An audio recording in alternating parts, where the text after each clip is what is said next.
The day started like any other quiet, ordinary, and safe. The kind of morning where nothing feels urgent. Sunlight slid across the hood of my old Mustang, turning the faded red paint into molten fire. I was in the garage, half lost in thought, wiping down the chrome grille for the third time that week. Then the sound. Not a knock. A pound. 3 hard thuds on the door that rattled the frame. At first, I thought maybe one of the neighborhood kids had thrown a ball again.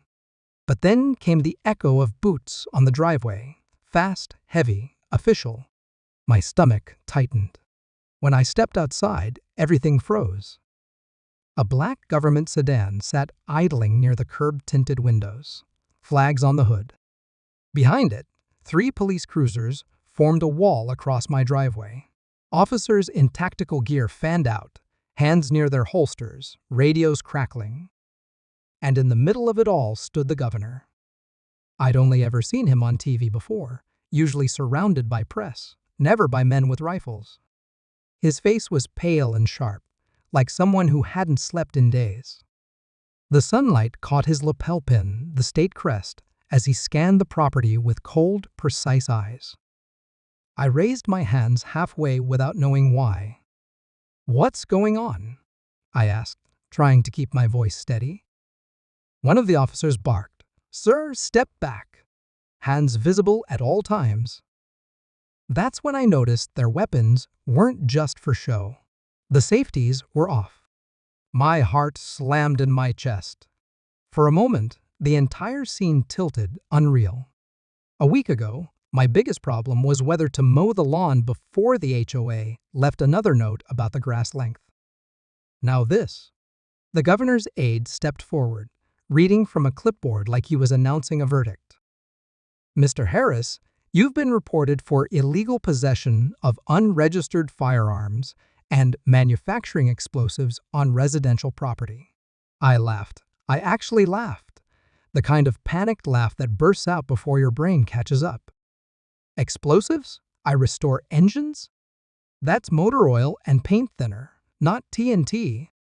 But nobody smiled. From across the street, I caught sight of her Karen, HOA president. White visor, phone raised like a trophy, recording everything. Her expression wasn't fear. It was satisfaction. I suddenly understood. This wasn't a mistake. This was a setup. Before I could speak again, the governor turned toward me, voice low but cutting. "Mr. Harris, for your safety and ours, please step back. We've received credible reports from the HOA that you've been stockpiling hazardous materials." Hazardous materials? My garage was cleaner than the HOA office. But logic didn't matter. The weight of all those guns trained on me did. My mind raced. Why would the governor himself show up for something this absurd? Unless what I'd uncovered last month, the developer's illegal land permits, the HOA's backdoor payments, had made its way higher than I thought. I took one slow step back. The gravel crunched under my boots. Then chaos. A crash of boots, a shout, and suddenly one of the officers slipped on the oil-stained concrete near my car. His hand jerked. BANG. The shot ripped through the air, deafening, final. Time fractured. The governor staggered, clutching his shoulder as the echo of the gunshot tore down the street. Officers screamed orders. Neighbors screamed names. Karen's phone clattered to the pavement. And just like that, my garage, my home turned into a crime scene. Sirens screamed from down the block. Drones buzzed overhead. And all I could think was, she did this. Karen had finally crossed the line, and this time, it wasn't just petty harassment.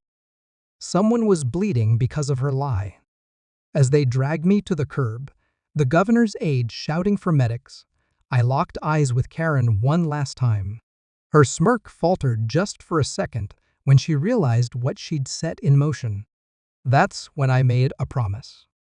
Right there, surrounded by flashing lights and the smell of gunpowder, I swore she'd pay for every second of this, and she had no idea how close her world was to collapsing.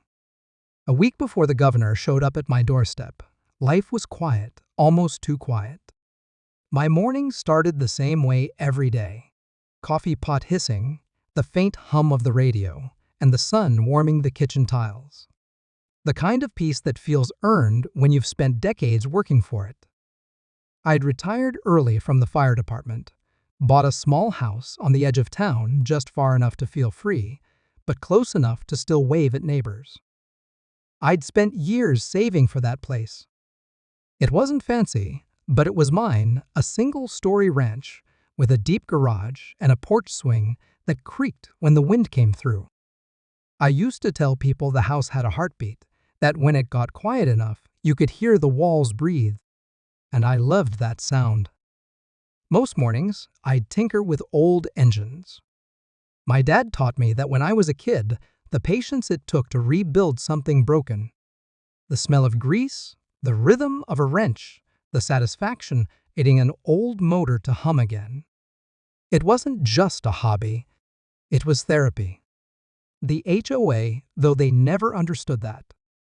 They said I was violating community standards, that my tools were an eyesore, and my garage posed a safety risk. They'd send me letters every other week, remove visible equipment, limit noise after 6 p.m., repaint your fence to HOA-approved colors. I used to laugh about it. I thought their biggest threat was another fine in the mailbox. Then Karen moved in. She came with the kind of smile that didn't reach her eyes, all teeth and authority. The first thing she did wasn't say hello. It was take a photo of my front yard. Within a month, she'd become HOA president. Within 2, she had every board member dancing to her tune. At first, I brushed it off. She was one of those people who needed control like oxygen. Always walking her little dog at the same time every day. Always peering over fences, always documenting violations. But one morning, I caught her in my driveway, holding her phone up to the garage window. I stepped outside. "Can I help you?" She didn't even flinch. "Just making sure everything here is compliant," she said. "Compliant?" I laughed. "Karen, this isn't a military base." Her expression hardened. "You'll thank me later when everyone follows the same rules." That was the day I realized this wasn't about rules. It was about control. Still, I tried to keep the peace. I fixed my fence. I even moved some of my tools to the back. But every time I complied, she found something new. My flagpole was too tall. My mailbox was unapproved. Even the color of my porch light was not HOA standard. It was exhausting. But then something shifted. One evening, while sorting through old bills, I found a letter that didn't belong to me addressed to the HOA treasurer. Somehow, it had been delivered to my mailbox by mistake. The envelope was thick, marked CONFIDENTIAL. Curiosity got the better of me. I opened it. Inside were printed records, financial statements, signatures, and wire transfers. Large amounts of money moving from a construction firm to an account labeled Community Development Fund. Only that fund didn't exist in any of the HOA budgets I'd ever seen. I didn't know it at the time, but that letter was the fuse. A week later, Karen stopped smiling altogether.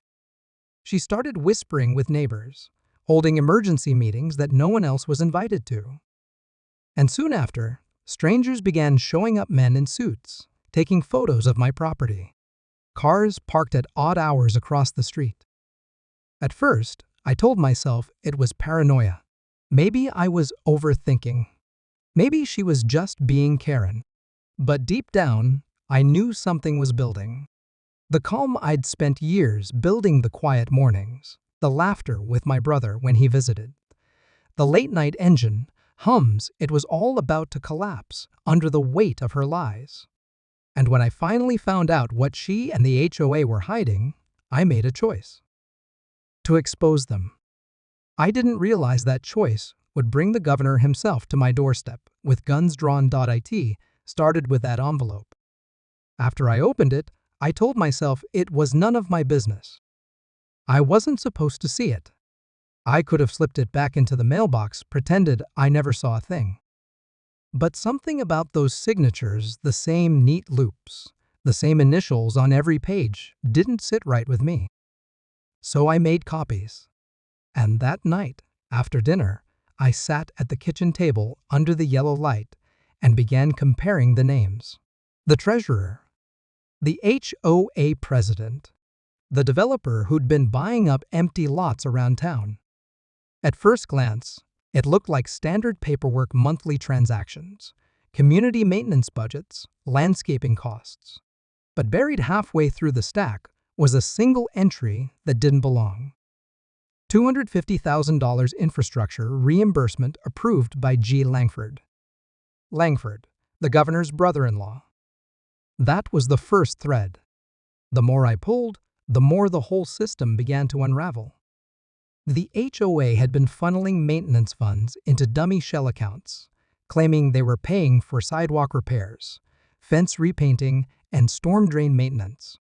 But there were no repairs, no invoices, no records of contractors ever doing the work. I checked the county's project database, nothing. And yet, every 2 weeks, large sums moved through those accounts and ended up under the same holding company that financed the governor's re-election campaign. It was money laundering, hiding in plain sight. I sat there in stunned silence, the paper trembling in my hands. My heart wasn't racing out of fear, it was anger.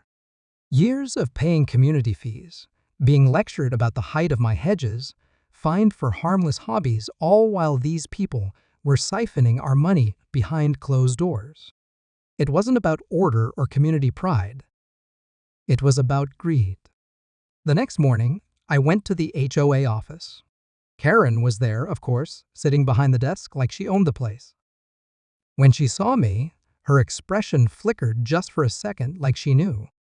"Morning, Mr. Harris," she said, voice syrupy sweet. "Hear about your unpaid fine?" I set the copied documents on the counter between us. "You might want to take a look at these first." Her smile froze. Page after page, her eyes darted down the columns of numbers. When she looked up again, her tone had changed. "Where did you get these?" "Doesn't matter," I said. "What matters is where the money's going. You and the treasurer signed off on transactions that lead straight to state accounts." She tried to laugh it off, but I could see the tension in her jaw. "Mr. Harris, you shouldn't be handling private association records. That's a serious violation." "Yeah," I said. "So is embezzlement." That wiped the smirk clean off her face. "Leave now," she hissed, leaning forward. "And forget you ever saw those. For your own good." I didn't move. "You know what I think, Karen? I think you're in over your head. You started this game to control people. But the people backing you, they're not the kind that forgive mistakes." Her eyes flicked to the security camera in the corner. Then she smiled again, cold and practiced. "Have a nice day, Mr. Harris." I walked out, but not before slipping a small flash drive under my jacket. While she was distracted, I downloaded copies of every transaction in the HOA database. That night, I went to work. I cross-referenced every dollar with public records, campaign filings, and construction permits. The pattern was undeniable. Every community improvement project linked back to the same development firm, Silverline Estates. And guess who owned Silverline? Governor Langford himself. It wasn't just an HOA scam anymore. It was a political machine laundering money through neighborhoods under the guise of community development. The next morning, I called a friend, a retired journalist named Dean. He used to cover corruption cases before the papers went digital. I told him everything. At first, he laughed. "You're telling me your HOA is part of a state-level money funnel?" "I'm telling you, I have proof," I said. "And if something happens to me, You'll have it too. That silenced him. He agreed to meet the next day, but that meeting never happened. Because by nightfall, someone broke into my garage. They didn't steal anything. They just looked. Drawers pulled open, paper scattered, hard drives unplugged. It was a message. I stood there, staring at the mess, my reflection fractured across the chrome bumper of my car. I knew right then I'd crossed the line. And Karen wasn't working alone anymore. The next move would come fast, and it did. After the break-in, I stopped sleeping. Every creak in the house felt like a footstep. Every passing car made my chest tighten. It wasn't fear. Not yet. It was awareness. That sense you get when you know you're being watched. I started noticing small things. My mailbox was tampered with once, twice, then again. Letters missing, others showing up already opened. The trash cans I'd set at the curb came back with the lids cracked open. A black SUV began parking across the street every evening. Lights off, engine idling. I wasn't imagining it. Whoever they were patient. Dean, my journalist friend, called the next morning. His voice was low, cautious. Listen, whatever you have, keep it off your main computer. I've been getting strange emails, spoofed from your address. Someone's fishing for your files. That's when I knew this wasn't just Karen anymore. She'd handed the problem off to people who dealt with problems permanently. That same day, a letter appeared taped to my door. No return address, no envelope, just a single sheet of paper with 6 words written in red ink. Stop digging. You won't like what you find. I stared at it for a long time. Then I tore it up and went back inside. But the silence after that, the long stretch of nothing, was worse than the threat itself. Karen stopped showing up on her morning walks. The SUV disappeared. The HOA emails went quiet. It felt like the world had gone still. Then the trap snapped shut. It started with a phone call from the county fire marshal. "Mr. Harris," he said, "we've received an anonymous report that you're storing flammable chemicals in your garage gasoline. Solvents, possibly explosives. We'll need to conduct an inspection." I laughed bitterly. Explosives? You're welcome to come check. I rebuild engines, not bombs. But I knew exactly who made that call. An hour later, I saw Karen standing on the sidewalk, arms folded, watching the fire marshal's truck pull into my driveway. Her lips twitched into the smallest, most satisfied smile I'd ever seen. The marshal looked around, took a few photos, asked a few polite questions, and left. He found nothing, of course. But the seed was planted. The next morning, I woke up to a notice taped to my garage. Pending investigation, hazardous materials violation. I tore it down. By evening, 2 uniformed officers showed up. "Routine check, sir," one said, his tone detached. But I could tell they already had their minds made up.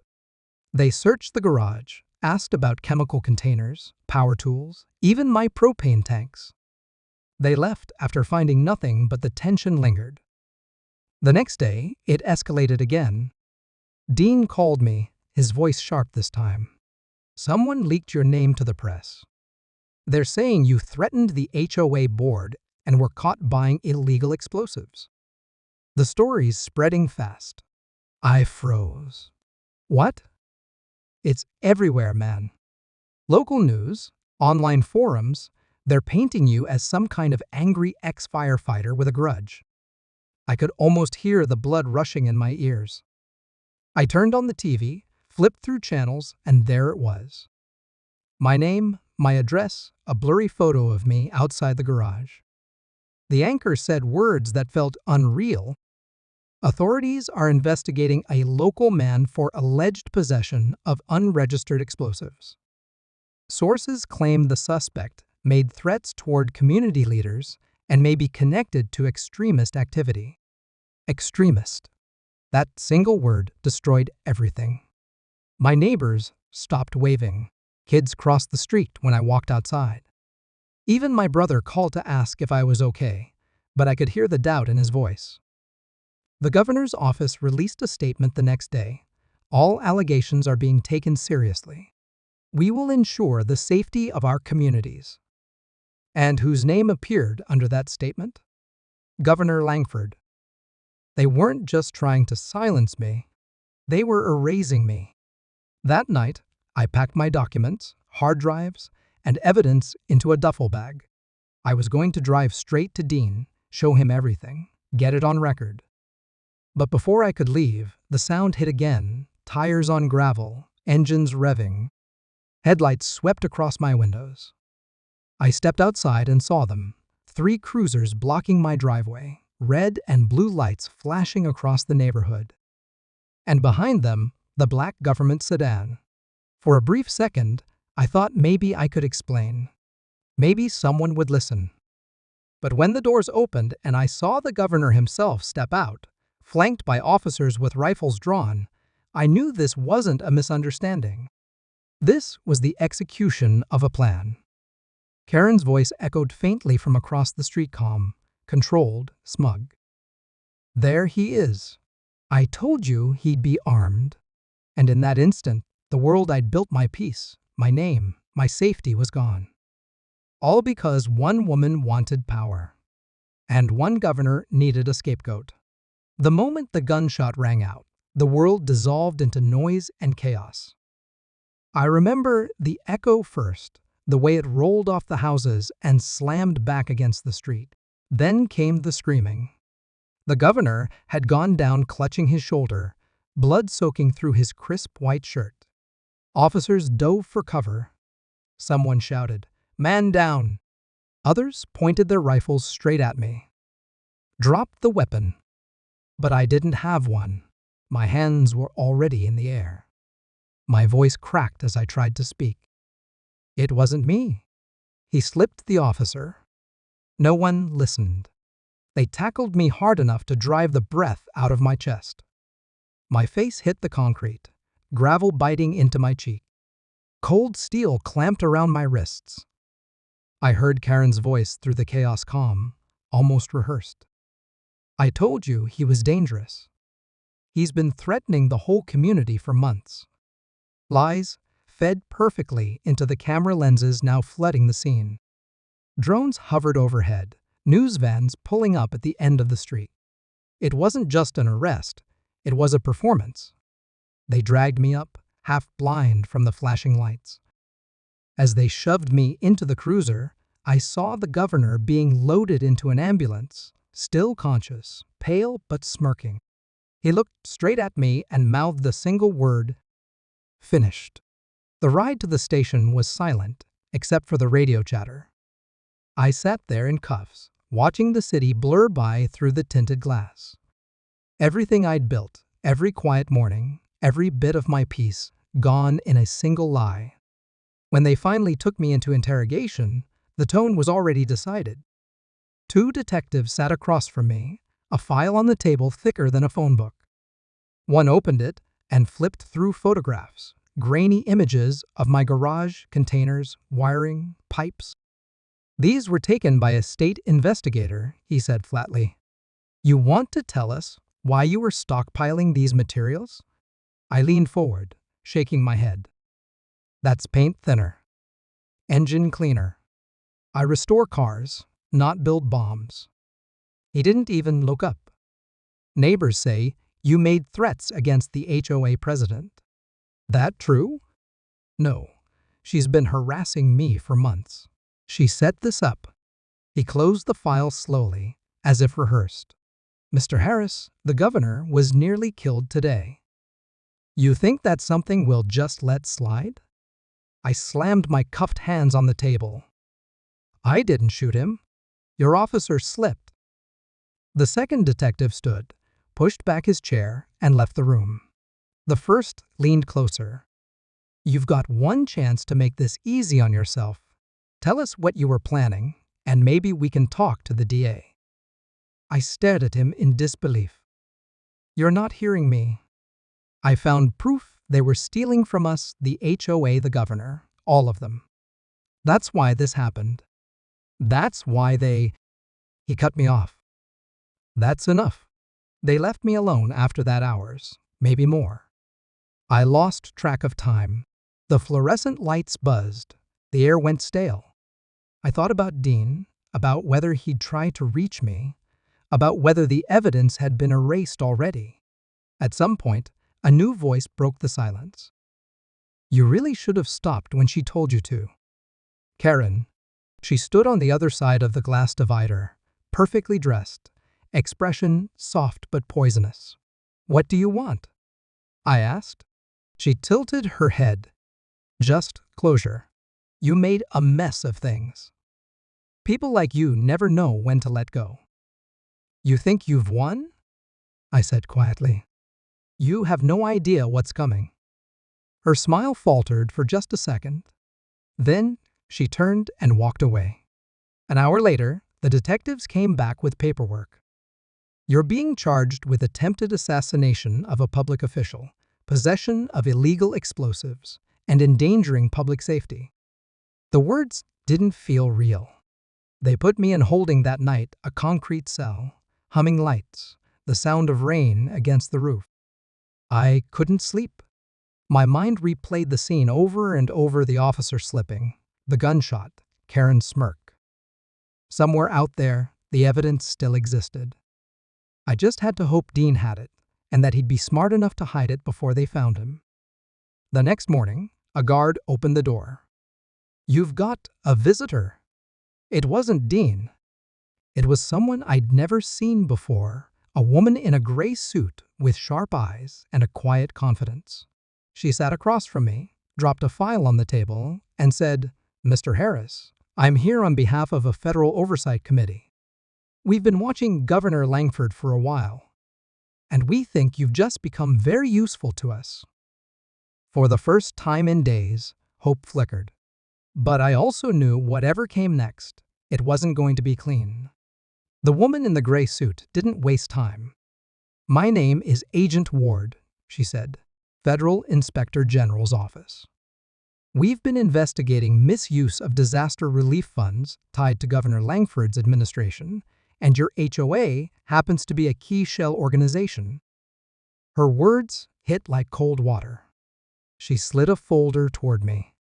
Inside were aerial photos, transaction logs, fake invoices, proof that the governor's infrastructure grants had been funneled through community maintenance projects, including my own neighborhood. The HOA isn't a neighborhood association, she continued. It's a laundering pipeline. They force residents into compliance, cite them for violations, seize property, and resell it under state-backed development contracts. I leaned back, stunned. And Karen? Ward's lips tightened. She's not just the president. She's the administrative link.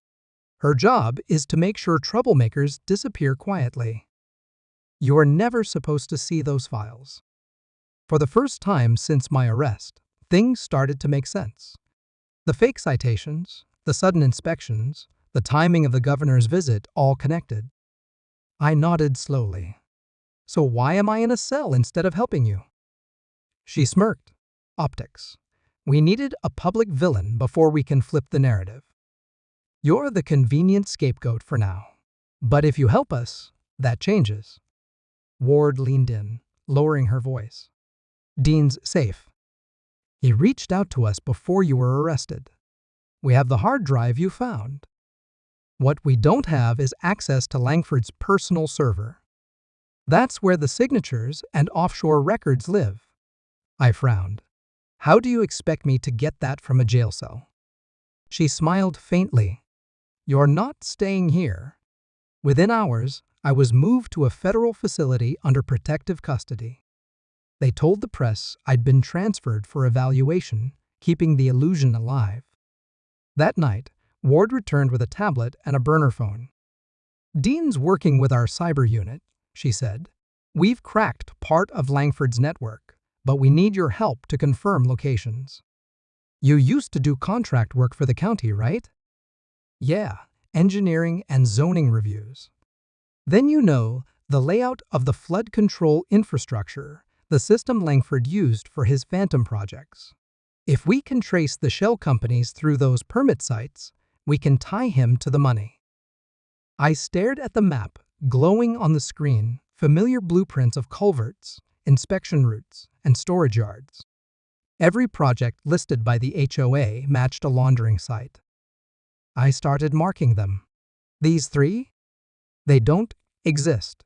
But the funds show full completion. And this one right here is where they staged the cameras for the governor's visit last week. Ward nodded. Exactly what we needed. For days, we worked in secret. Ward and her team compiled everything: emails, transfers, and audio recordings that Dean had managed to intercept before they wiped the servers. But the more evidence we built, the more dangerous it got. Langford wasn't stupid. His people were already tying up loose ends, shutting down accounts, silencing witnesses. Then one night, Ward's phone buzzed. She answered, listened, then hung up sharply. They found Dean. My heart dropped. Is he? He's alive, she said, standing quickly. But barely. They tried to stage it like a car accident. He's in federal hospital custody now. We moved tonight. We left under cover of darkness 2 SUVs. No lights, no plates. Ward's plan was simple: crash Langford's press conference the next morning with enough evidence to bury him. When dawn broke, the governor's speech began as planned. Cameras rolled, reporters filled the courtyard, and Karen stood beside him, smiling like royalty. Ward and I stood across the street inside a black van, watching the broadcast feed. Ready? She asked. I nodded. She hit send. Within seconds, every major news network lit up with leaks: offshore accounts, falsified invoices, internal emails. Ward's voice echoed through the comms as she fed live data to the DOJ and media outlets simultaneously. Langford froze mid-sentence. The teleprompter went blank. A reporter shouted, "Governor, care to comment on the federal investigation into your office?" He looked to Karen, but she was already backing away, face pale. Ward grinned. And now for the finale. She patched in a video file Karen recorded weeks earlier, bragging during a phone call about how she handled non-compliant residents. Her voice was crystal clear. We make them quit before it gets messy. And if they don't, we just have the governor's team audit them into the ground. The footage went viral within minutes. Langford tried to flee the stage. Federal agents intercepted him before he reached his car. Karen was taken minutes later at her home, her HOA office swarmed by reporters and investigators. Inside the van, Ward turned to me. "Congratulations, Mr. Harris. You just brought down a state government." I exhaled for what felt like the first time in months. But even in victory, part of me stayed numb. "So, what now?" She smiled faintly. "Now comes the cleanup. And the truth on your terms." The next morning, I woke up to a silence I hadn't felt in months. No steel bars. No surveillance cameras. Just sunlight cutting through the blinds of a safe house. Ward was already up, sipping coffee and scrolling through headlines. "Turn on the TV," she said. Every network was replaying the same footage: Langford in handcuffs, Karen being escorted from her mansion, reporters shouting over each other. It was chaos. Beautiful chaos. Public trust index dropped 40% overnight, Ward said, half smiling.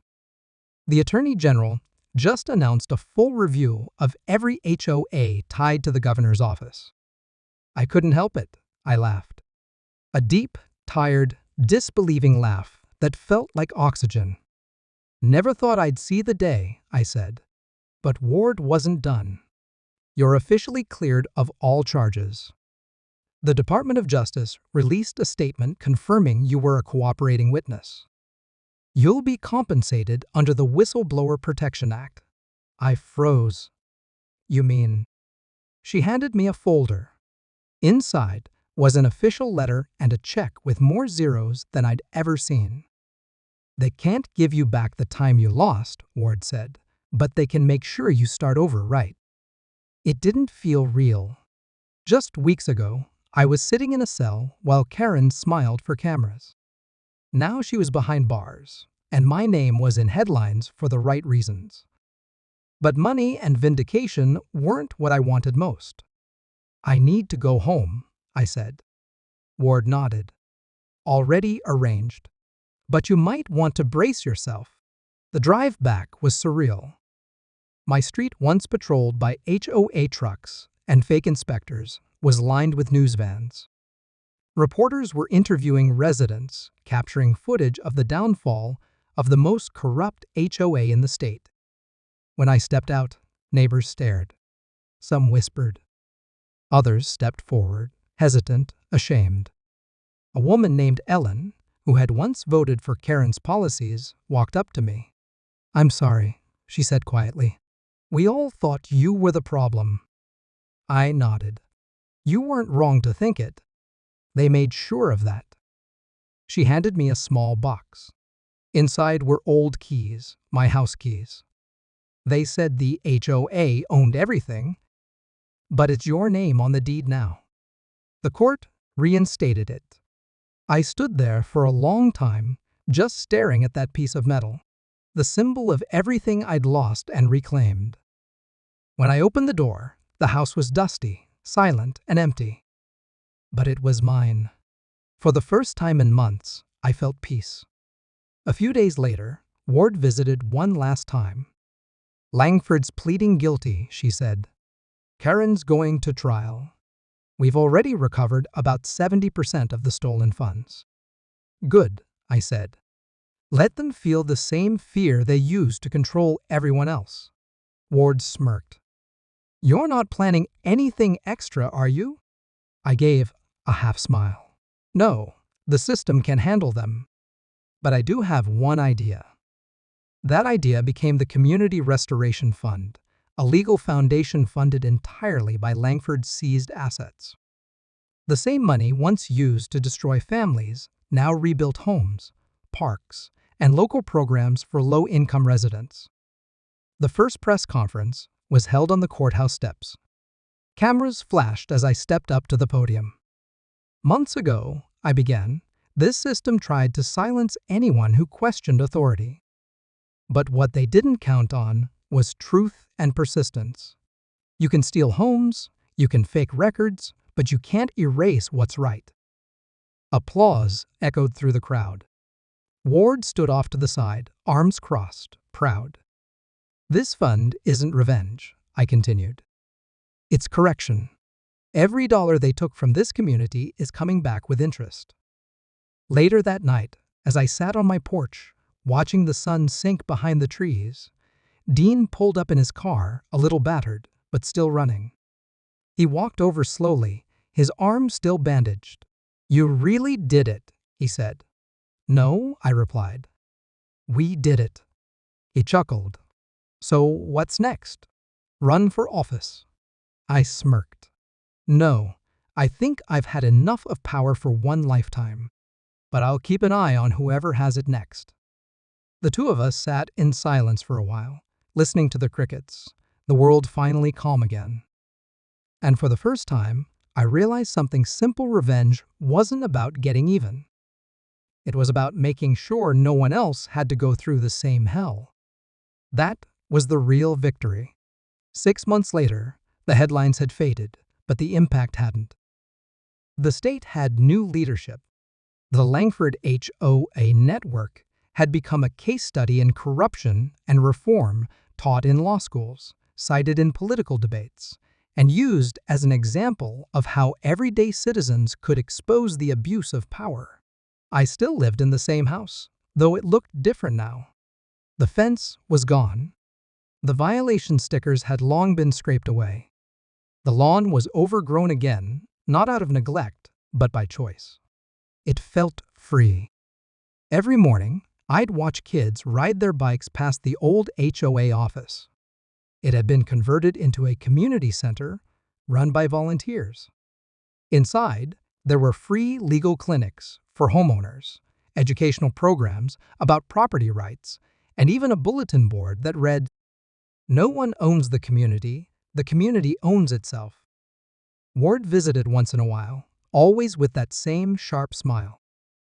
"You've become a bit of a local hero," she said during one visit, sipping her coffee on my porch. "They're talking about naming the park after you." I laughed. "Please don't. Last thing I need is my face on a bench." She smiled. "You did something most people never could. You turned corruption into accountability." I shrugged. "I didn't do it for fame.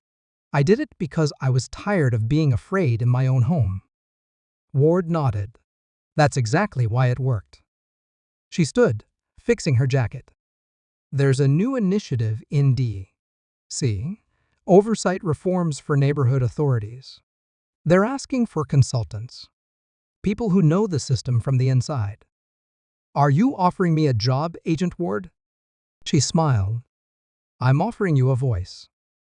As she left, I looked out over the neighborhood families barbecuing, laughter spilling from open windows. No more patrol cars enforcing imaginary rules.